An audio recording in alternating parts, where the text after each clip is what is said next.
আসসালামু আলাইকুম, কেমন আছেন সবাই? আলহামদুলিল্লাহ আমি অনেক ভালো আছি। আজকে হচ্ছে মায়ের শাড়ি পরছি। সব মেয়েরা হচ্ছে প্রথম শাড়ি পরে তার মায়ের শাড়ি দিয়ে। ঠিক আমিও আমার জীবনে প্রথম শাড়ি পরছিলাম আমার মায়ের শাড়ি দিয়ে।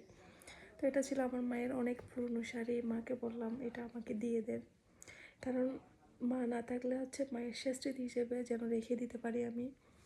তো এটা ছিল আমার মায়ের শেষ স্মৃতি, আমি নিয়ে আসছি আর কি। এটা নিয়ে হচ্ছে আমরা দুই বোনে অনেক কাড়াকাড়ি করছি যদিও, কিন্তু শেষ পর্যন্ত আমি নিয়ে আসছি। যাই হোক, ছোটো বোন অনেক মন খারাপ করছে এটার জন্য।